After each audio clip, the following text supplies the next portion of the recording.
En janvier 2023, un ovni est apparu sur YouTube. Une chaîne sans gros moyens, sans miniature et sans montage. Et pour couronner le tout, positionné dans une niche ultra compétitive, le fitness. Autant te dire tout de suite, tous les composants étaient là pour avoir un énorme flop.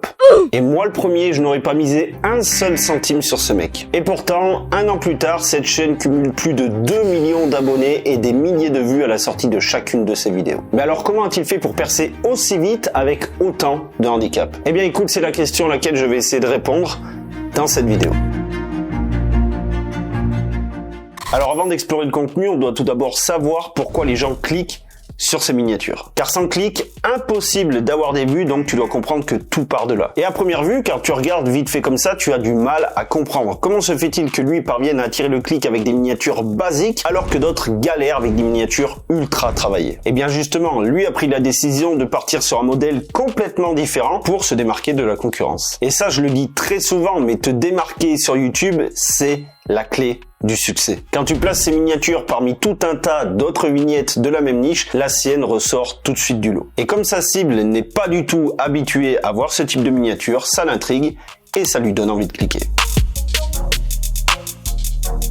Pour cette partie, je vais être franc avec toi, au début, tout ce que je voyais, c'était des vlogs pas ouf, pas très travaillés. Alors je me suis dit, le mec est ultra solide, donc ça vient peut-être de là. Mais franchement, avec la concurrence qu'il y a dans cette niche, encore une fois, c'est impossible que ce seul argument suffise pour avoir autant de visibilité. Mais petit à petit, en regardant ces vidéos entièrement, je me suis surpris à beaucoup les apprécier. Et attention, hein, pas que pour le côté muscu, mais aussi pour le côté je te partage ma vie sans aucun artifice. C'est juste un mec comme toi et moi qui vit sa vie, qui s'entraîne, qui partage ses connaissances sans calcul. Donc quand je regarde ces vidéos, j'ai l'impression de revenir à l'époque où je découvrais YouTube en 2008, vraiment aux racines de la plateforme, et où on pouvait retrouver plein de vidéos de cette sorte-là. Pas de chichi, pas de surjeu et putain que ça fait du bien. Ce côté amateur de YouTube me manque de malade. Je l'écoute très souvent chez moi en fond, sur ma télé, quand je fais ma vaisselle, mon ménage ou même en voiture et j'ai vraiment l'impression que c'est un pote qui me raconte sa journée. Et je suis certain que je ne suis pas le seul dans ce cas de figure parce que quand tu regardes son espace commentaire,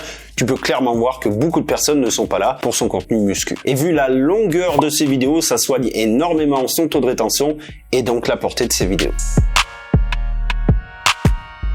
Et en parlant de taux de rétention, ça ne s'arrête pas à une seule vidéo. Quand tu découvres sa chaîne, tu vas te retrouver dans la plupart des cas à regarder plusieurs vidéos à la suite. Pourquoi? Eh bien pour la simple et bonne raison que Sam ne crée pas des vidéos indépendantes les unes des autres, mais bel et bien une série à suivre au quotidien. En ce moment, il est sur sa phase bulk, donc prise de masse hivernale, et on peut le suivre au quotidien puisqu'il publie tous les jours et voir sa progression petit à petit vers son objectif final. Cela engage sa communauté et envoie un signal très fort à YouTube. Le taux de rétention par vidéo, c'est la donnée la plus importante pour être mis en avant par YouTube, comme je te l'ai dit. Mais le taux de rétention par session est encore plus puissant. Si un spectateur passe en moyenne 1 heure par jour sur YouTube et que tu arrives à le garder 30 minutes sur ta chaîne en enchaînant 2 vidéos de 15 minutes par exemple, c'est jackpot.